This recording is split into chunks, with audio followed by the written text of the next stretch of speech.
Don't engage alone. We do this together.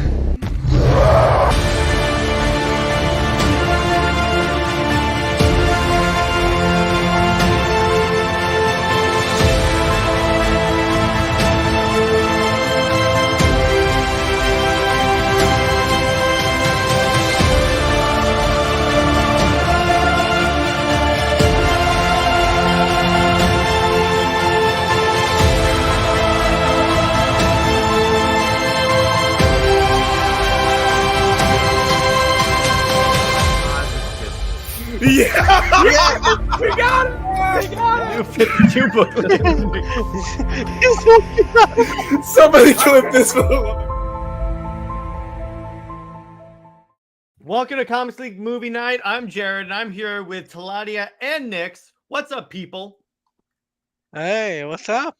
We're here to watch a movie that Jared is the first time watching, and he calls himself a DC fan. For shame. One of these days, Taladia. One of these days. So we're talking about Batman, Mr. Freeze, Sub-Zero, which is one of it's my first time watching it because remember I have issues with the Timmverse. So can you blame me? So what's what's up, Lord Thoth? So I want to start off by saying this movie makes an interesting use of 3D in terms of like they use a lot of three-dimensional objects like the submarine, the Batwing, in addition to the traditional 2D animation. So I thought that was actually kind of cool how they blended everything together. Yes. Oh yeah. Mm-hmm. And so I'm gonna go around the panel to start off, talk about our thoughts on the movie. So Taladia, in general, your thoughts on the movie? I really enjoyed the movie, and considering it takes place in the DC AU, sorry. Considering it takes place in the DCAU, I'm just like, yes. And they went back to the old style, by the way. They didn't go down the route of the New Adventures of Batman. It was the old style, if you know what I mean. Mm-hmm. So the Superior art 1993, style. the 1993 version. Now, it's kind of funny. I'm looking at this right now. Here's something I didn't know. This movie was originally completed in 97 as a tie-in to the Batman and Robin film. Yeah. And I'm like, what? They probably just used the Timmverse animation because it was like the most like popular version of these characters. They were like, just throw that in. Yep. Which I'm like, oh, that's interesting. What's up, thoughts? Which I like that because it's kind of interesting. And then also, wait a second, Bruce Timm was not involved in this film, so hey, that's a point in this direction. But so next, your general thoughts on the film? Honestly, it's okay. Like, it's no Mask of the Phantasm. But like it's enjoyable, and I really like that they use the original Batman the animated series art style because I'm gonna say something a little controversial. I'm not really a huge fan. Nick's controversial? No. I'm not really a huge fan of the newer art style that they ended up going with for the remainder of the series. Really? Oh, yeah. I like it. New Adventures of Batman and Robin art style. Yeah, I mean, I like it. It's good. I just prefer the original art style. I don't know. There's something about it. Yeah. Hey, who mentioned Super Sons? Because the guy turns up. Yeah. What's up, Tavia? Yeah. So one of the things I like about this movie is again, so as this being my first time watching the movie, I liked it. First off, it was cool seeing Kevin Conroy as Batman. I'm just going to say that. It's always fun to see him. I like seeing a lot of the animated actors return. And I also, so in a way you could say Batman Returns. So you know, I had to.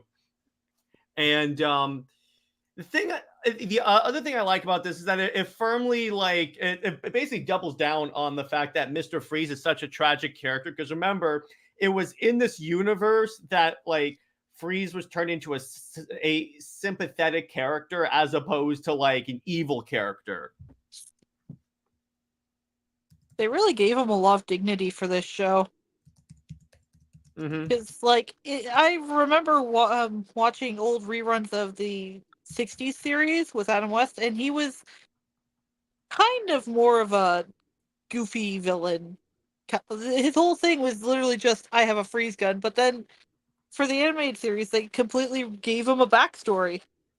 And, like, honestly, this movie makes me feel so much worse for him. Yeah, I know. It's like he keeps all he wants is to get his wife back, and it was kind of funny. I bet if he just went to Bruce Wayne and was like, "Okay, you know what? Can you help me? I won't be a criminal, but can you help me?" I think Bruce Wayne would. That's the thing. He absolutely would. Yeah. It's kind of funny that none of these villains who like need medical attention ever go to Bruce. They're like, no, we'll steal from him. But Now like, we'll steal from him. Yeah, exactly. like it's something they bring up in one of the Clayface episodes too, because he offers to help Clayface at one point. Like Batman's like, oh, I'm sure Bruce Wayne would help. Mm-hmm. He's like, no, I gotta Exactly. steal. And Tevye goes until the new 52 came in and made him an evil character again, which is so bad. Yeah, that was one of the mistakes. That was one of the few mistakes the new 52 made was where they're like, what? I said the very few. The very few mistakes that continuity made was because it was like, okay, so let's take this beloved character and change him. And then what we'll do is we'll make it so he was actually a stalker of Nora and froze her. And I'm like, who thought that was a good idea? I hope it's one of the heads of DC that doesn't have a job. So it doesn't make sense. But and also remember when they did those like Batman One Bad Day storylines where it's like small like stories of the supervillains, and they basically made it where like Mr. Freeze is still a stalker and a simp for his wife, and I'm like, what? Dugan, you managed to take a beloved Batman character and screw him up. Luckily, those stories are non-canon. Thank goodness. It's really funny because DC Animated Universe, they do not give him any wins. Anytime you think he's coming close to happiness, they're like, nope, rip out the rug from under you. I know, that's give my man a break. Yeah, I mean, I get the feeling that if they just helped him out, he wouldn't be. Here's the thing: it's not like he's crazy like the Joker or Harley Quinn or Poison Ivy. If you help him fix his wife, he'll stop being a supervillain. Batman Beyond, I think, was the saddest point because it's not only is it the end of his story, but it's like the worst part of his story, the very worst of his tragedy. Mm-hmm. I was happy Arkham Knight Mr. Freeze got a happy ending. Yeah. On Arkham Knight, at least they gave that Freeze an ending. So it was a happy ending. They finally gave him the happy ending. But it's like even in the movie, they didn't give him a happy thing. Although I did think it was kind of stupid when you see Arnold crying and then the tear freezes. It was. Yeah. Was certainly a decision. It was very certainly a decision. But even with this, I'm like, so this is a tie into the movie. That can't be because Nora is still frozen in the movie. She's not cured. So I'm like, what? But on to the movie, the idea is that so like a submarine happens to like surface near where Freeze is hiding out, and it screws up his equipment, causes like a cave-in or something like that, and it causes his wife's chamber to break, so she's gonna die unless she gets like a blood. First they say blood transfusion, and then they say organ transplant. So I'm like, can we get a little bit an explanation? Do you need all the blood? Because I'm pretty sure you don't need all the blood for that to work. But anyway. So they're like, so I love how they have like a list of 19 candidates of people that are a match to Nora. Then they're like, no, Barbara Gordon. I'm like, I get you need to have a plot for the movie, but okay. And then we see Bruce Wayne, and I'm assuming it's Grayson because it's not Tim Drake. Tim Drake was a little younger and had a different design. I'm pretty sure it was Grayson. Yeah, it's supposed to be Dick Grayson. I see. And what happens is this, so they're at a party, and I love where they're hanging out, and Commissioner Gordon is like busting Richard's chops. I have to say Richard because YouTube bots. He is so he's talking, and then he's like, "Oh, don't. Where's Barbara? Oh, she'll be here soon." And then it cuts to Barbara, and she's like beating someone up in the park as Batgirl. You know, yeah, exactly. I figured that because it's kind of funny. In the DCAU, they kind of confused a lot of origins because if you notice in even the Superman series when they introduced Green Lantern, they gave Kyle Rayner Hal Jordan's origin. And Yeah. I'm like, why? Well, I get doing it for Tim Drake. He kind of has more of a Jason origin to him. And they obviously couldn't do Jason Todd with how he went out in the comics. But they kind of did in that Return of the Joker movie. That's the thing. That is true, but they also had to quote unquote tone it down. Though I think the toning down was a little worse. Mm-hmm. Yeah, it was a little more demented. That's funny. They made it more demented by toning it down. But yeah, and that's like one of my problems with the Timbers. I get that you wanted to use Kyle because he was like the hip Green Lantern at the time. But then and I get you couldn't exactly do the Kyle origin because then you'd have to do Hal Jordan and Parallax and such. But it's like, then just do Hal. But beyond that, and this also made me nervous because then I see this universe's Batman and Batgirl in the same room, and I'm like, oh no. But luckily they didn't do that. And by the way, Nick from the Phoenix Press, I know he will be arriving soon. In this universe, Grayson and Batgirl are a couple. Not Grayson and Starfire. Ha ha. Nightfire is not canon to this universe. I had to. Yeah, exactly, Tavi. It just seems like a weird creative choice for me, and it doesn't work. Hey, Pearson, yes, R.I.P.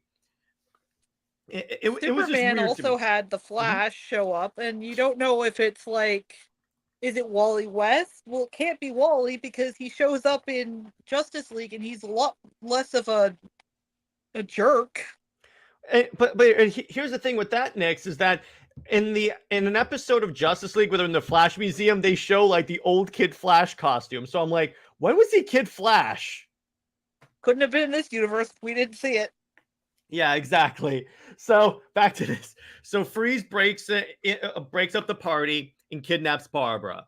So naturally, this sends Batman and Robin into a frenzy trying to save Barbara. And then we find out, and again, this is when the plot is kind of confused to me because they make it out like, okay, we're gonna take her blood. And then they're like, we're going to do a full organ transplant. And I'm like, can you make up your mind? Unless you have to do both. But originally it said she just needs a blood transfusion. So I don't know. It's a Timverse movie. What do you expect? So then, they managed to actually, and this was an interesting depiction when you think about it of Batman's detective skills, because it's like he's like tapping into a phone, and then he hears like a boat whistle and then like a boat bell. So he's like, okay, now I know exactly where it is somehow, but okay. But it's Batman. It's because he's Batman. Geek Detective Pierce says, I recall Kevin Conroy explaining why Freeze is not only a tragic villain, but you can sympathize with him. But when I asked about favorite villains from the Rogues galleries, Batman and Beyond via GalaxyCon. Oh, that's cool, dude. That's cool. Yeah, and the idea, and so they get there. And by the way, what do you guys think of Mr. Freeze having pet polar bears? I mean, okay. Interesting. interesting character choice because I don't think he ever really had that. But I'm like, okay. I mean, I get the reason why. I thought that was actually kind of cool. That's why I titled this stream "Batman Fights a Polar Bear" because he really does. But Batman got to fight a lot of weird creatures in the animated series. yeah, he got to fight a Catman on the island of Dr. Moreau. Yeah. Which even I'm like, what? That was a weird ass episode of that show. Like, geez. It So, was. and again, I really like how they like mix the 3D elements of like the Batwing and like to a certain degree the oil rig, but it's like a lot of the vehicles were that way, and I really liked how they. It seemed like it still fit in the universe, but it didn't feel like out of place.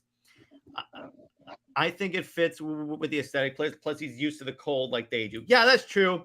It's just a weird choice to me, is what I'm saying. So then, so we have the battle. Batman and Robin fight the polar bears. What's kind of funny about it that I love is that the way they fight the polar bears is that the polar bears are running at them. Then Batman goes, wait, No. jump. And then they jump and then the polar bears fall off. And at first I thought they killed the polar bears, but then they come back up. And I'm like, oh yeah, this is a Timm-verse movie in the 90s. There's no way standards and practices would let them kill animals. Well, there was an episode of Batman the Animated Series where he shows him, I guess maybe not killing hummingbirds, but they were like a special hummingbird the penguin had. They were like supposed to be poisonous. So he used Nick, them to are you telling me Batman kills? No, it's so weird. I know, but there's a story from when they were doing these Super Friends where, so there's this scene where like a spider is, like the Justice League are shrunk and they fight a spider and the spider is knocked off a desk. And then standards of practices had written, can we see a shot? Can we have a shot in the show that shows the spider's okay? And I'm like, this is a show that let them use a villain named Darkseid. And I'm like, do you want to tell them or should I? Yeah. That was such a weird thing. So they find Freeze and Barbara, and the station is going to explode. But Batman, being the nice guy he is, he's like, you know what? I'll risk my life and save your wife. So Freeze helps him. By the way, so speaking of really old things,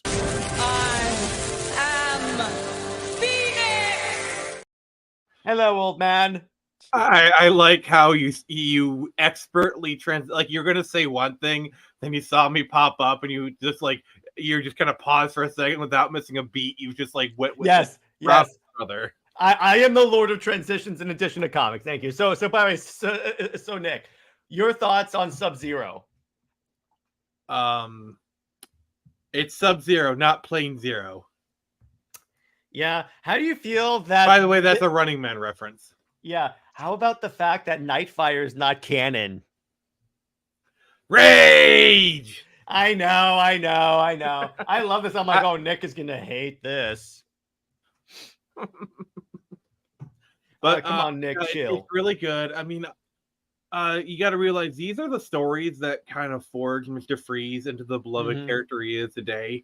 Because I don't know if you guys covered this already, but before Batman the Animated Series, Mr. Freeze was kind of a joke. Like, go watch the Adam West series and look at how they handle Mr. Freeze there. It is like completely different.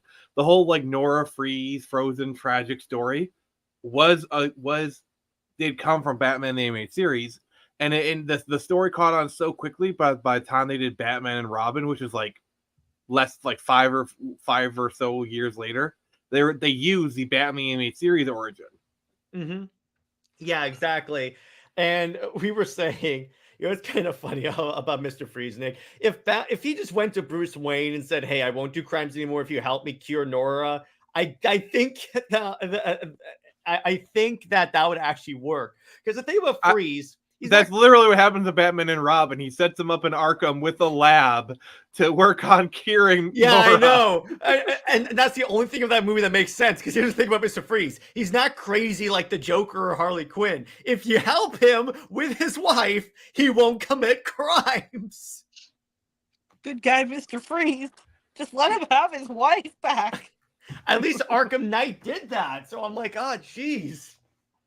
Yeah, and this is why I really do not like the Harley Quinn show, because like the Mr. Freeze sacrificing himself is a genuinely touching moment, and then they completely undermine it, be like, oh, I'm gonna sleep with Nora Freeze, be like, oh, I'm gonna sleep with everybody. Oh, Yeah, now Nora's yeah. a party girl, and I'm like, it was at that point that I decided that the show may not be that good.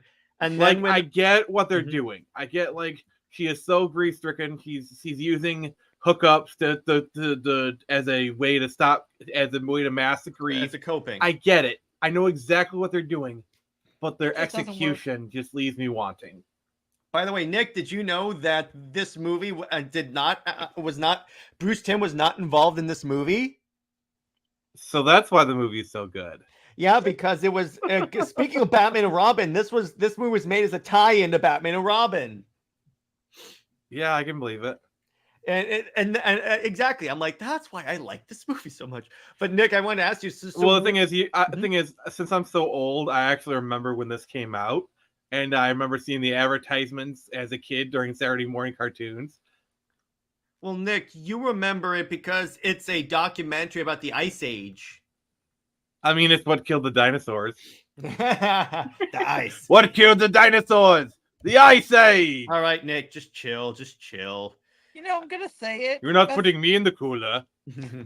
As great as it was for them to include the Nora thing in Batman and Robin, it kind of didn't fit with the fact that they were trying to make him, like, clearly were trying to make him more of his goofy 60s counterpart. Like, it kind of I'd say it was kind of a combination of the two.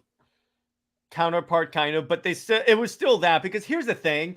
After Batman the Animated Series came out, after that episode came out, that was the only acceptable origin for Freeze. There's no way they're going back. Case in point, remember, and Nick, I brought this up earlier, this is one of the very few mistakes the New 52 made. When they rebooted, they tried to change it and say, no, he was actually a stalker of Nora. And I'm like, no. Yeah. No. Or we can never just have nice things. Yeah, exactly. Or Nick, remember when they did those One Bad Day comic one-shots, which some of those were good, like the Catwoman one. Yeah.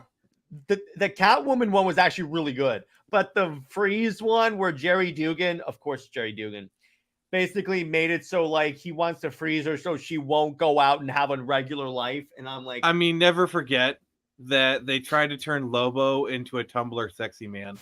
Oh, remember Pretty Boy Lobo? Nick knows exactly what I'm talking about, and I can feel it. Did you ever see an image of the New 52 Lobo? No, but I hear the word all right, sexy man. All right. Yeah, I'm pulling it up. I'm pulling it up. So Taladia and Nix, this was the New 52 Lobo. You ready?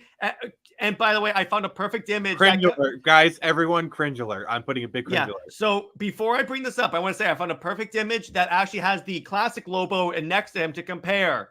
Behold, New 52 Pretty Boy Lobo.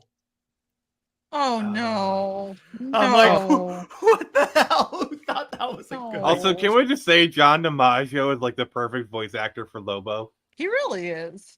Yeah, and honestly, Jason Momoa would be a pretty good live-action Lobo. I'll give him that. Yeah, that was the only. That's one of the other only mistakes of the New 52. There were 4 mistakes: not rebooting Batman, not rebooting Green Lantern, New 52 Lobo, New 52 Teen Titans, and Freeze. There's 5.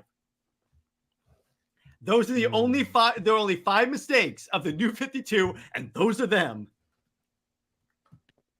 But yeah, I'm like, who the hell thought that was a good idea? Then I love how like the way they undo it is apparently like he gets killed by regular Lobo. They make it like that was not actually Lobo the whole time. No, what this is my fan theory is Lobo, like someone cut off his pinky, and from that pinky the new Lobo came about, because you know how Lobo can kind of spawn himself from like drops of blood. Mm-hmm. Yeah, well, no, here's the thing. When they did that in Death Metal, Nick, you know what they did? So the way they get an army of Lobos is Lobo bites down on his finger, and like the blood happens, but it's regular Lobos. It's not the stupid New 52 stupid design. I like to think that what that was is that Lobo had a cold, and then he did that, and then somehow the cold / flu led to that. Yeah. Just kill me now. Oh my gosh. I was watching that and I was Tevye has the answer.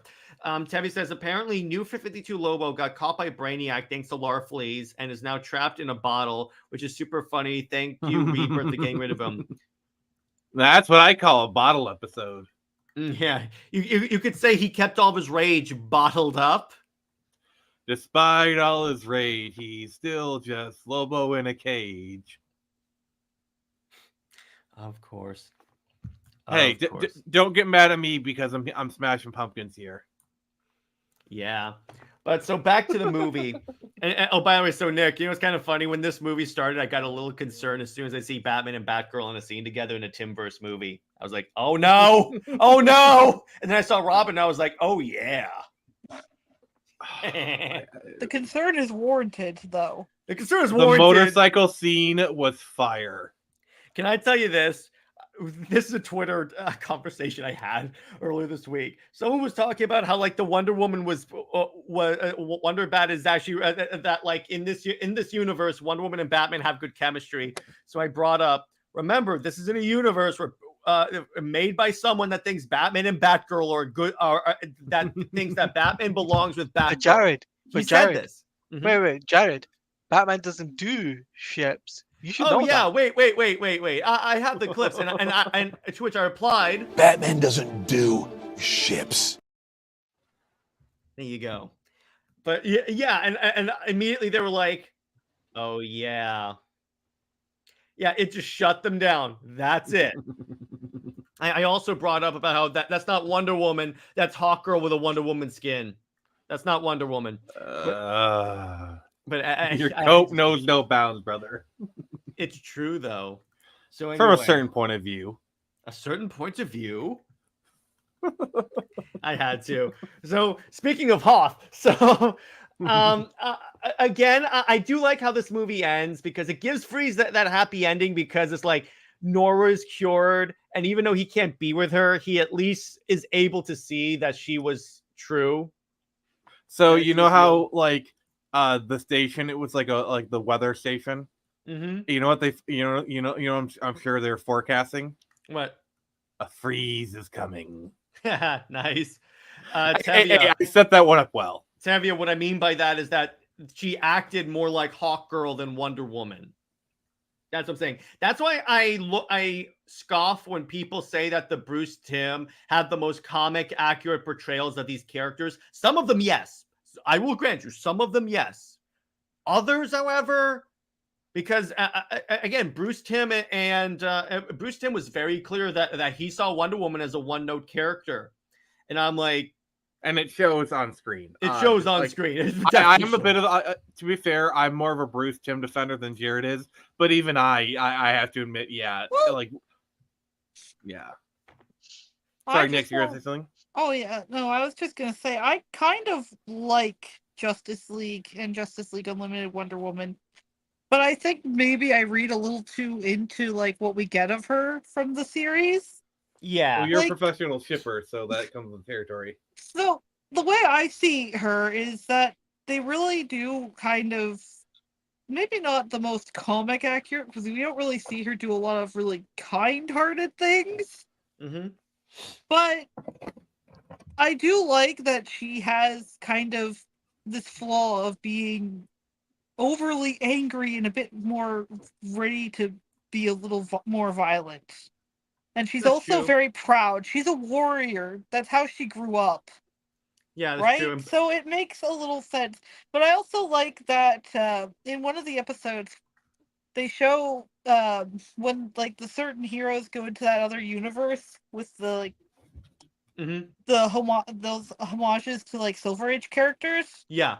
It shows Hawkgirl like they're like, oh, play nice, get along, and she does. You know, as much as she can. But let's be honest, Wonder Woman would absolutely not get along, play nice and get along, and if she was being talked down to. Yeah. And by the way, Tevia, but if you notice, McDuffie writes all the episodes that say that Wonder Bat sucks. So you know what? And you know what's kind of funny? Even though we're talking about Sub-Zero, all of a sudden it got really, really, really hot right now. It's almost like...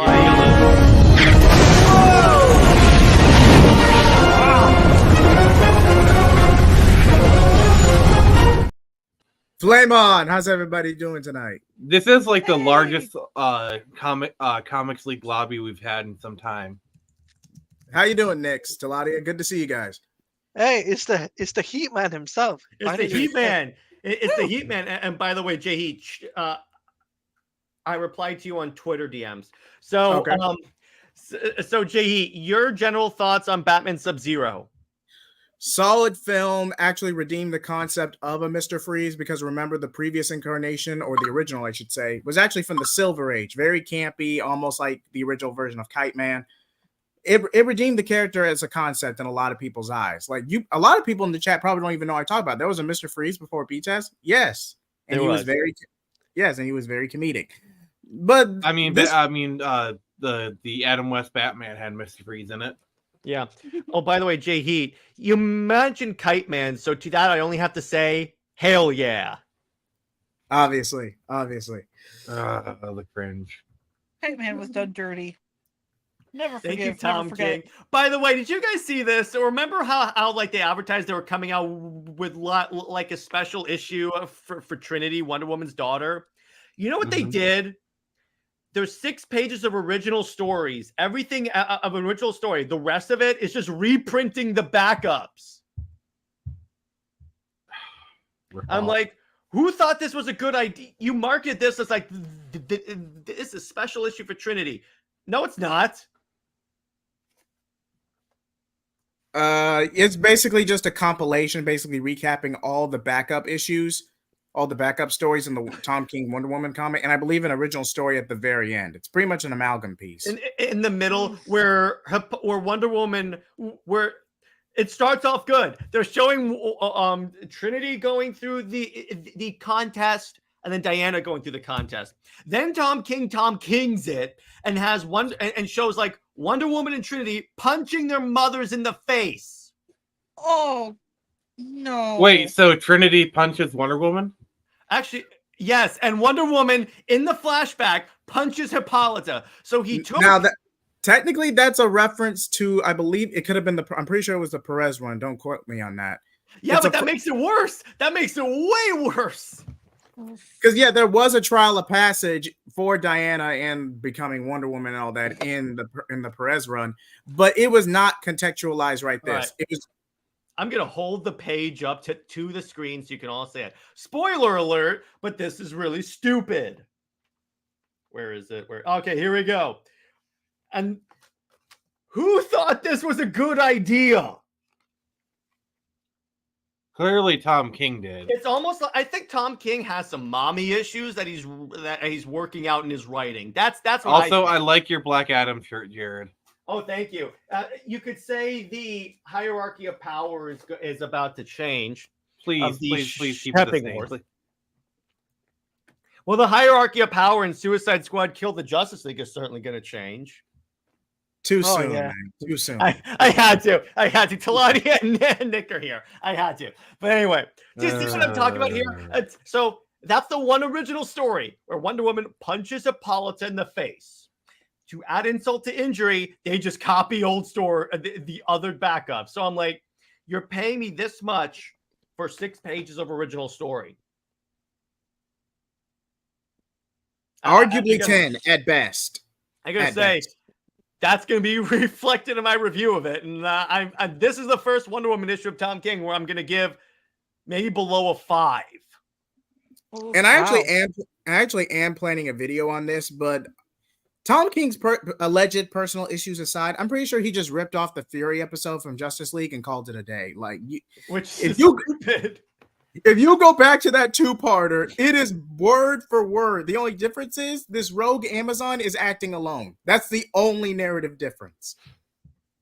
As far as we know, she's working alone because in the current Wonder Woman issue, they brought up about how the Sovereign, Wonder Woman's Joker, although I don't see anything to indicate that she's Wonder Woman's Joker. Tom King, please stop making me stop trying to Isn't make me that think Cheetah? it's Isn't important. Cheetah basically her Joker? Yeah, exactly.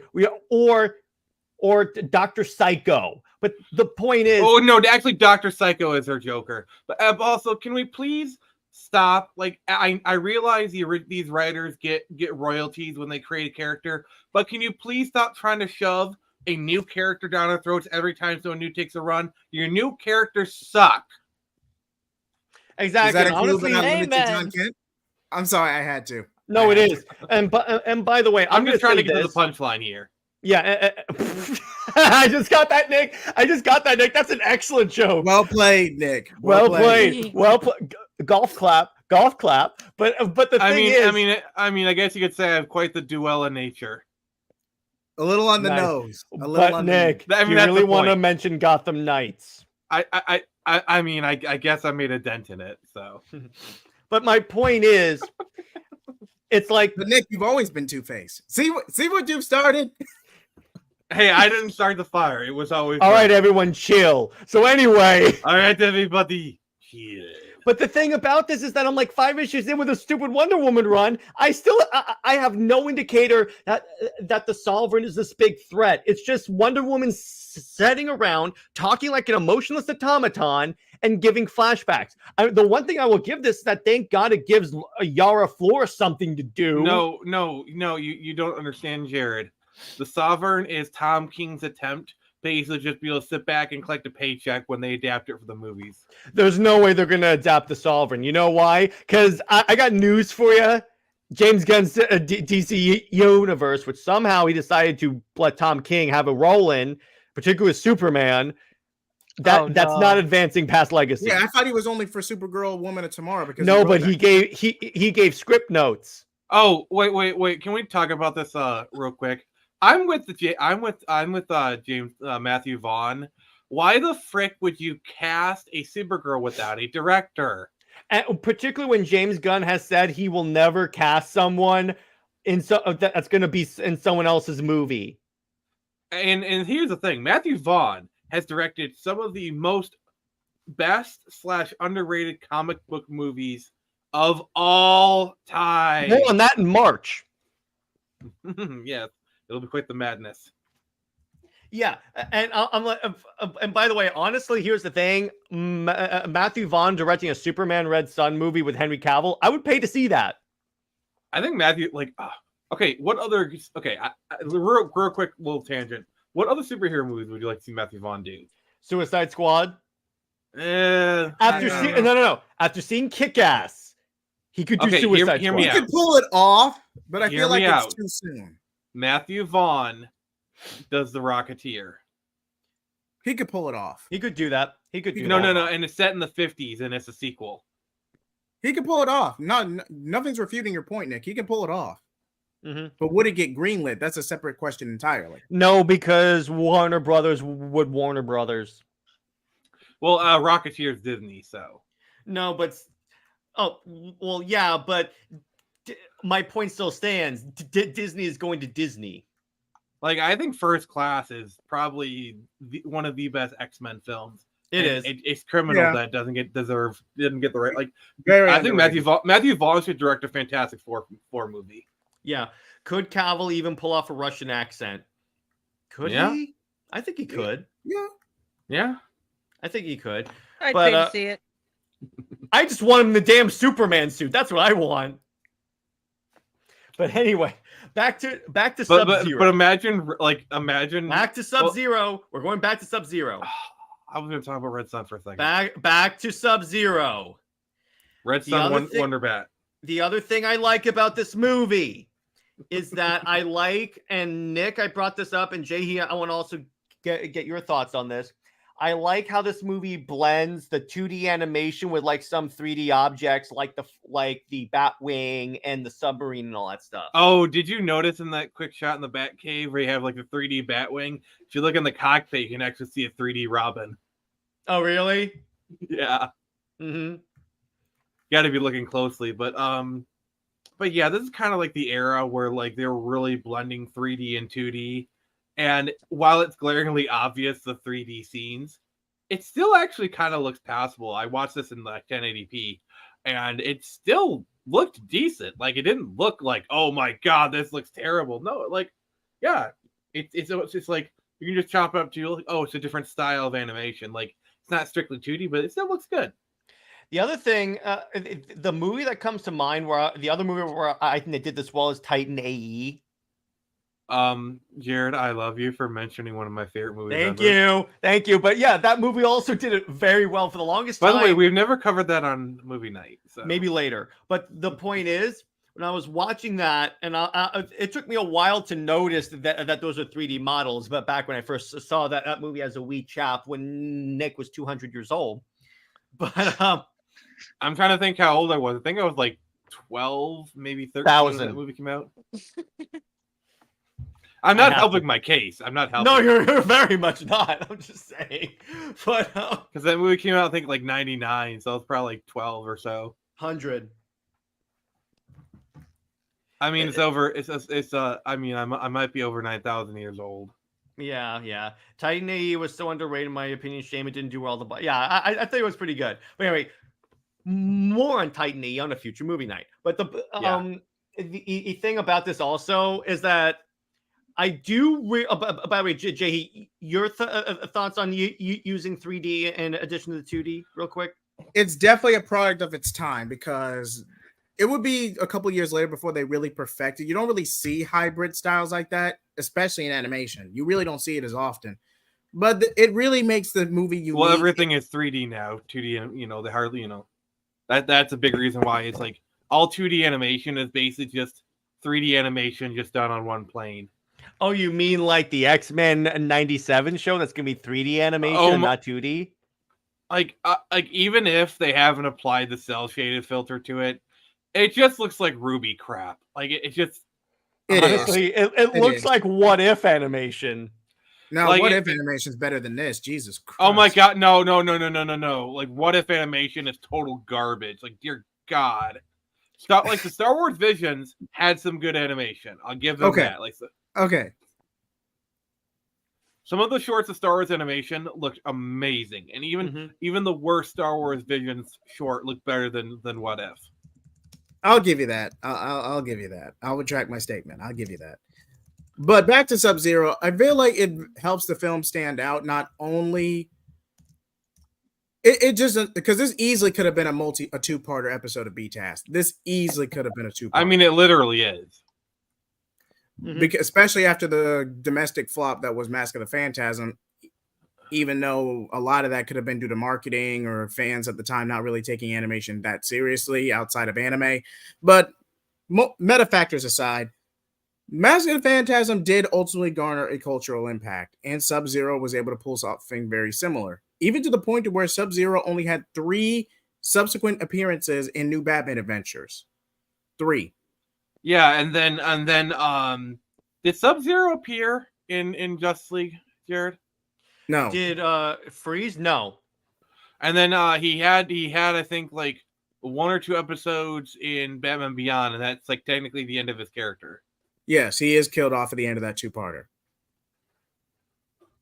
Well, at least he got an ending. But I agree with Nick. So, like, let the guy be happy. Yeah. Give my man the win. Let him have his ways. Come on. It is crazy that Arkham gives him the best ending, where it's like yeah, like Nora is on. It doesn't have much time, but they actually get to spend time together. Yeah, he gets his proper goodbye. And even Batman is like, yeah, we won't be seeing him again in terms of a good thing, because he knows the thing that always grinds my gears. If you just give the guy compassion and help with his wife, because you're Bruce Wayne, this is the one villain where not being Batman can actually solve the issue. All you have to do is help the guy and give him access to Wayne technology to cure his wife. And what sucks is we do see Batman with compassion. Like he gives a lot of compassion to Harley Quinn, or like the my favorite episode, the one with like the child star, who doesn't age. That's a heartbreaking one for me. Definitely a tearjerker first go around. Yeah, and honestly, it's just gotten like that show has aged like a fine wine, because even putting that show up in a modern context, it makes it even worse because that kind of stuff is still going on to this very day. So it hits home even more so now. Honestly, that's what makes me really kind of. I wouldn't say I don't like the New Adventures, but like I don't like what they did to Bruce in the New Adventures because Nick, they made him so much colder and meaner. And I So like now- it when he's like, I don't know, like actually warm-hearted Bruce Wayne. Like one of my favorite moments is the Harley Quinn episode where he gives her the dress. Like that is, I love that. You know, It's sweet. It is. Good See, job, NBA right? JJheat had something you wanted to ask. Go ahead. TNBA is a relative downgrade compared to BTAS, almost to the point that everyone just sees TNBA as BTAS season 4. So I'm not going to refute that here. But even still, I feel like a lot of that characterization was done for synergy to tie with Justice League, because by the time Bruce does join the League, he is a lot colder, or at the very least, he's a lot more comic accurate. Which makes it any more unrealistic that it would have any romantic indicator to Wonder Woman. I think it was more to tie it in with Superman because by the time New Batman Adventures came around, S-TAS was kind of doing its thing, and like you got to remember back in the 90s. They were billing Batman and Superman in like the same, like they were like one episode, like an hour-long episode. World's finest. Yeah, world's like, you know, it's like they were being billed in this because the Kids WB block. So they basically had to tone down Batman so that he could team up with Superman. That works, and I like that. And I'm thinking, by the way, Nick, I wanted to bring this up, so I'll bring it up on the thing. I made a decision on what show we're going to watch after Justice League. We'll cover Superman as a flashback. And Taladia, by the way, if you want to show up occasionally on those episodes because you like Superman, you're welcome to. You mean S-TAS? S-TAS, yeah. We'll do S-TAS. Sweet. We'll do S-TAS. Because here's the problem I run into. I'm going to give you guys a behind-the-scenes talk about the show. So when I did, the problem with covering Justice League Unlimited is that a lot of the episodes are about D-list characters that aren't very SEO friendly. So I'm like, how do I make this work? At least with this, I could just say Superman versus this. Superman does this. So I'm like, at least I could put Superman in the title. Oh, Yes. my favorite episode is the late Mr. Kent. Oof.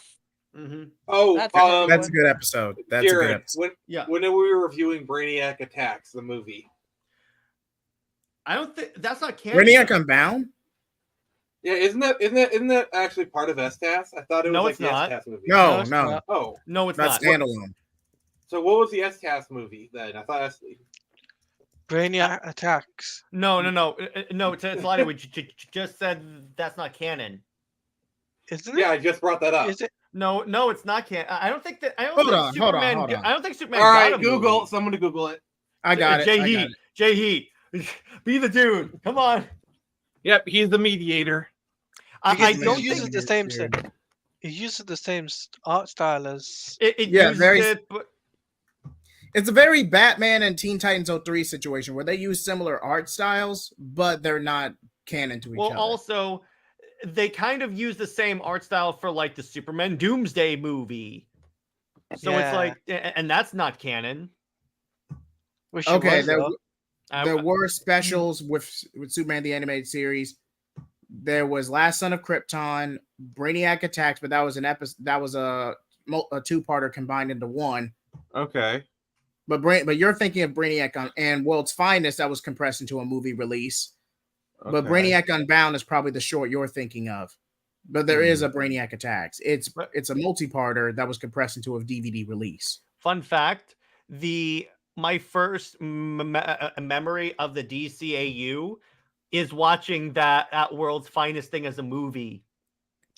Also, some of my favorite DCAU memories are the first Batman and Superman team up where you have Lois and Batman. You got That's where Zack Snyder got it from. And then also where Superman subs in as Batman and fights Bane. Oh, and by the way, I want to say this. Idea of Superman being Batman. I love it. I want to say this. Can we start? All right, so actually, I think someone on the show, it might have been Unique, but I'm gonna start the hashtag cancel Lois. Yeah, cancel Lois. Oh, yeah, it was. Yeah, I'm gonna start that soon. But my point is, I was watching that and I was like, can Lois go annoy Batman and be his girlfriend so Superman can be with Wonder Woman? That'd be great. Mm-hmm. But I'd argue Steve Trevor, but that's a separate conversation. Oh yeah, JJheat, have you heard my idea for the Lois Lane Steve Trevor book? It would be called Lois Lane Steve Trevor United in Irrelevancy. A little wordy, but it's workable. Actually, here's what I would do. So basically, Steve Trevor. Actually, wait. No. It wouldn't blow up in my face. Let me. I got a pitch for you. So this is a losers book, okay? And basically, Steve Trevor is heading up the losers in modern day, and Lois Lane is attached to them as a war reporter, and it's basically they get together. Wait, so you're telling me that Lois Lane can be a loser lane? Yes. I was not intending that. That God works, bless you, sir. God bless you, sir. God bless you. That actually works so well. And by the way, Tavia, Lois is not as popular on the internet as people think she is. Oh, she's not popular at all. No one would buy that book. Yeah, they would. Yeah, they would. Yes, they would. Wait, hang on, Tavia. I'm gonna say this. You need to approach this from an objective matter and not necessarily from your preferences, because I just want to create doesn't a parody. sell. I want to create a parody combo cover where the title is Lois Lane, not Superman's girlfriend. Superman's ex-girlfriend. Oh no! Pretty sure the Yeah. Silver Or Age has like by decades. Wonder Woman, wife of Superman. No, because I don't want her, because that's when the criticisms. I don't want her to become just Superman's wife. So I wouldn't really. I know, but it's a parody of like the Lois Lane, Superman's girlfriend book kind of thing. Yeah, but see, you can't do that. It's kind of funny when people bring up that like Lois Lane had a best-selling series in the 60s. And I'm like, yeah, it's called Superman's Girlfriend, Lois Lane. It's like, you really want to use that as your point. Like, do you really want to... Yeah, I'm like, wait a second. She only sold when she's attached to Superman. And that's my point. She's irrelevant without Superman. Jared, She's quite the loser Lane, isn't she? It's Lois Lane, not Lois Lane. Lois Lane. Oh yeah, it's Lois Lane. By the way, so it's kind of funny, Nick. When I first started playing Suicide Squad, the chat was filled with comments like, "Keep Lois Lane away from Jared." And it was kind of funny. So she shows up in the game, and they have her like doing news reports on TV. So as soon as she shows up, I'd start shooting the TV. You were channeling me for my Arkham run. Yes, exactly. Yes, it was. And then it's like when she saves us in the game, I go, "No, go away." What were you saying, Nix? I was gonna say, have you guys actually seen Superman's girlfriend Lois Lane? Because, like, oh my goodness, Isn't that the book? Isn't that the book when she becomes a black woman? I think so. Wait, we talking in the 60s? We talking in the 60s? Yeah, JJheat, they actually did that. It was a thing that happened. He puts her. What in the Rachel Dozer is this crap? She goes into a machine from like She gets a machine from Superman, goes into it, and comes out. Goes from white. That's not how it works. That's not how it works. That was so good. Yeah, it was in the 70s. Her hair turned into an afro. It was wild. Of course it did. Of course. And then she asked, "I wonder if Superman will still love me." Oh my! I'm like, is that really what you want to use as evidence? We need your opinion. It shouldn't be your top priority, girl. I love JJheat's reaction. I love his reaction. So the silence is all we need. Can we? Teladia, your reaction to that? Undercover. That's why here's the thing. Whenever people bring up Lois Lane has sold comics, I'm like, have you seen the comics she has sold? Claudia, can you do us a favor? Can you find the picture of that panel? No, I can't. I got it. I gotta have. Hey, it's your channel. You get demonetized. That's on you, buddy. Lois Lane, black. Yeah, Punisher too. Thanks, Tevia. Yeah, Punisher actually wore blackface. I'm just gonna tell you that right there. This He was was a thing. dude pretending to be another dude. He was a dude playing a dude disguised as another dude. All right, I found the panel. All right, everyone, cringe goggles ready. Oh, Oh dear God. God. I mean, I will say this: the lady is nicely drawn. I will give him that much. Yeah, but her hair even changes. I could get if like maybe it like changes the like skin tone, maybe because like adds melanin or something like that. But it changes the hair, and the hairband even changes, even shifts, and I'm like, what? I'm gonna ask this. Why, Clark? Why do you have this? Yeah, why does Clark have this? By the way, it's Clark, there's something So you want to many tell somebody? questions, so little time. I don't Yeah. even think this was a main Superman book. This was Superman's girlfriend. But Yes, it was. It was. It's called. Oh boy. The I Am title is "I Am Curious Curious." Parenthesis Black. That is the title of the story. To be fair, these are not Why? canon stories. They're proto Elseworld stories. They're Yeah, here it is. Here's the imaginary process. tales, Here's the as they were process. called. And I'm like, yeah, why would you? And and she does this to go inside the Metropolis version of Harlem. Guess what they named it? Harlem 2. No, it's worse Electric than that, Boogaloo. Eladia. No, are you ready? Little Africa. Oh, That's literally what they named What Oh. the heck? That's literally what they named it. The only way they could be any worse if they called it Jive City. Oh my gosh, that's literally why they did that. And JJheat, I do apologize for that very bad joke. Miles Morales' Thor was really channeling this early Superman book. Miles Morales Thor. I imagine that when that dude wrote Miles Morales Thor, he had this issue on the background. I mean, Black Asgard is like the peak comic book guys. Oh Like, my god. didn't you know that like putting graffiti on Mjolnir is like the greatest idea ever? By Odin's Fade, I swear it's the greatest thing. Marvel, can you please remove the gun from my head now? By Odin's Fade. We're so Odin- demonetized. Odin. Yeah. Cool it on the race jokes, everyone. Cool on the race jokes. My point is, this is the book that you want to say that you want to indicate as Lois Lane's success, and also here's the Since thing: the series ended, Lois Lane has not had a modern title. would you give it to her with this issue? That's why when like everyone's like, "Oh, I love Captain Marvel." Have you seen Avengers 200? And that's a reference for you, Nix. Ugh. Or it's like when they say, "I love." What's another character that has a really messed up history? Harley Quinn. I What? like Harley Quinn, all right? I Her don't comic like the history. newer versions of Harley. Regardless I of what like you've the seen OG. in the Mad Love BTAS episode, the actual graphic novel Mad Love goes into a completely different perspective of Harley Quinn. I mean, If you if you want to talk, oh sorry. So good. If you want a more accurate interpretation of Harley's original origin, I'd say Harley Quinn, the animated series, did it to where she was a rising psychologist who got a little too ambitious for her own good, and that. But more modern writers try to go strictly with the abuse angle, and there's nothing wrong with that. That's still a part of the character's history. But I feel like you're missing a huge piece of context as you're allowing this character to evolve, just because one side is more deliverable as a story compared to another.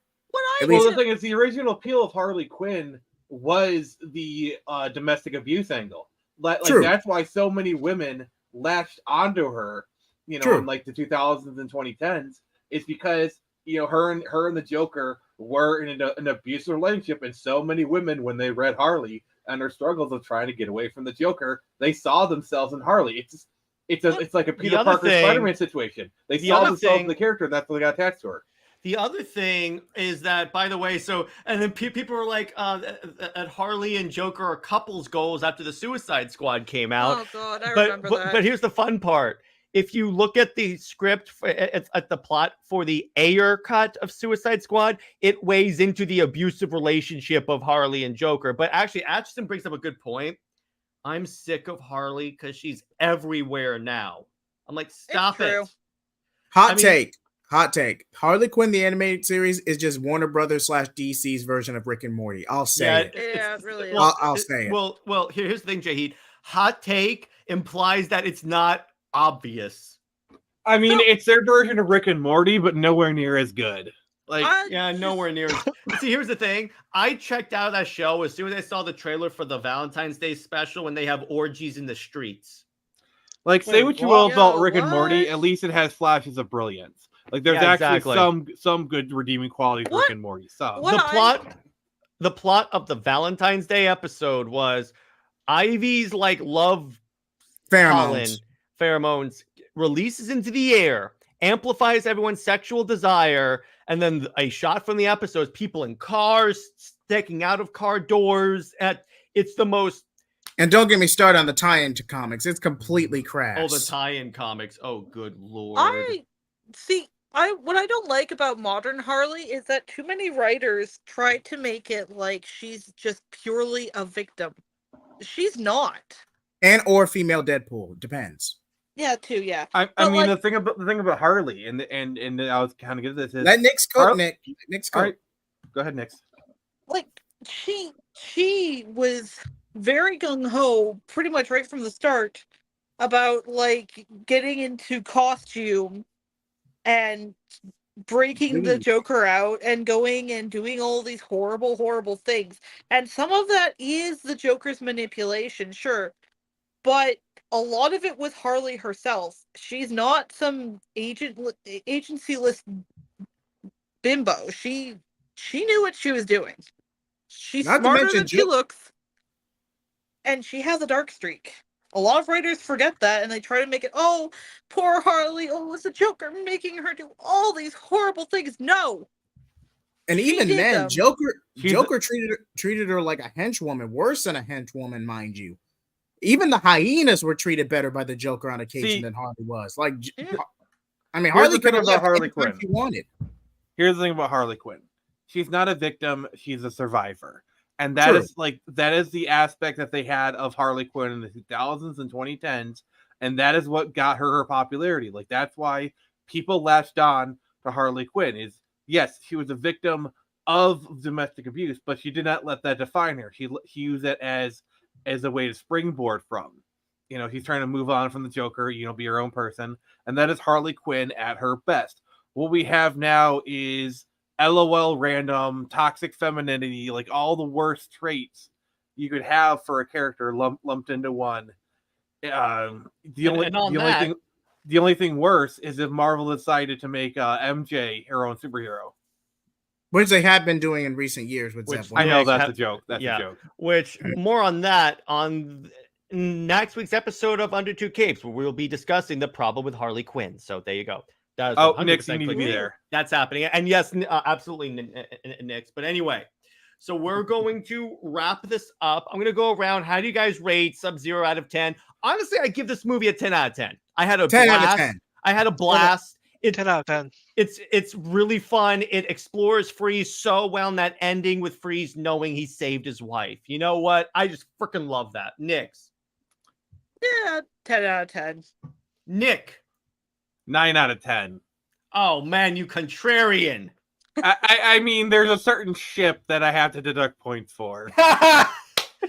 By the way, I'm actually going to give this an 11 out of 10 because it's canon to the DCAU, but Bruce Timm did not work on it. Woohoo!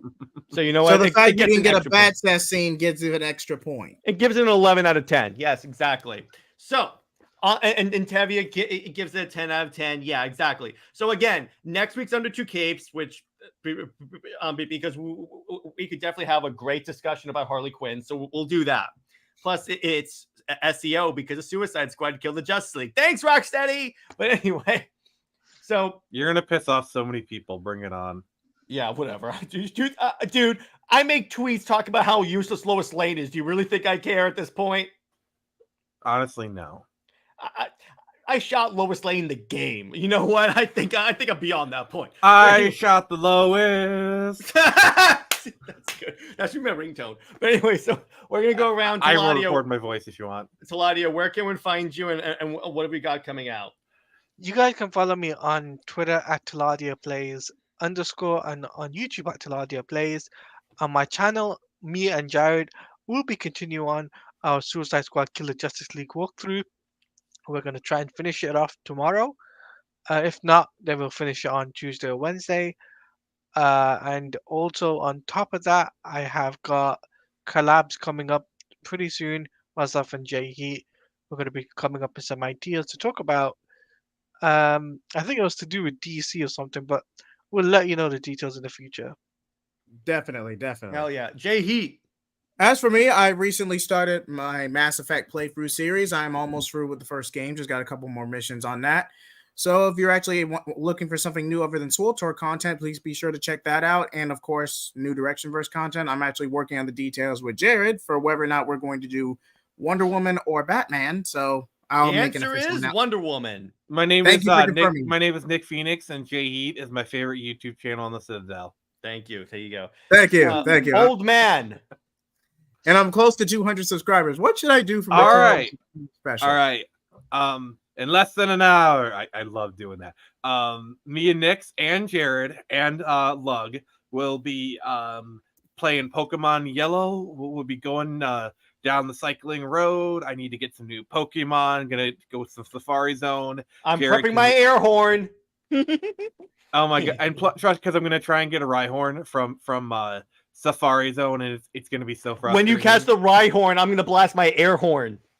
And that is when you get banned from the chat. So, all right, yeah, check me out on Twitter, the Phoenix Press, YouTube, search the same, and yeah, and if you want to help support me, you can hit up my Redbubble or Patreon. Nix. I'm Nix. You can find me at Bunny Girl Nix on Twitter. I mostly just fool around there. Nothing too important. But Exactly. And on that, in terms of Comics League, Britt and I are gonna be discussing the worst depictions of Super Wonder. Yes, Tomasi's name will be blasted. Yes. And Ooh. oh, it's gonna. We see. Here's the thing about Super Wonder Legacy: we hold nothing back, and obviously, like Taladia said, we're going to be finishing Suicide Squad, Kill the Justice League, and I'll still stream games. Like what I might do after I finish the main Suicide Squad stories, play a little more, and then start streaming Arkham Knight. Because the game streams have been doing very well. So I'm like, okay, I'm going to capitalize on this. And in terms Jared, of... you're supposed to punch the enemy, not air. Yeah, Jared. You better hope Lois Lane does not show up while I'm in my Batmobile. And Jared, if you pancake me and Talati will make You can't know pancake to in the game, Nick. This isn't Spider-Man. You can't pancake in Arkham Knight, actually. Yes, you can. Nick, this is and not the way you did in Spider-Man, sir. I was about to say this isn't Spider-Man, and I'm not Taladia. Okay, I ain't gonna pancake. So anyway, in terms of comic talk, I will be elaborating more on that Wonder Woman Trinity special because that really didn't sit well with me. And then I'll be reviewing Ghost Machine #1 by Ghost Machine with all the guys, by all the guys at Ghost Machine. And Under Two Capes, obviously, again, we're going to be talking about why Harley Quinn's a problem. And then next week, and Nick, you're welcome to join us for movie night next week, where we talk about Batman Under the Red Hood. Ooh. Yes, we are doing that. So anyway, About time. yeah, stay heroic, everyone, and remember, Lois Lane is Lois Lane. Yes, Lois Lane sucks. See you later, everyone. Stay heroic. With great power comes Wrong outro.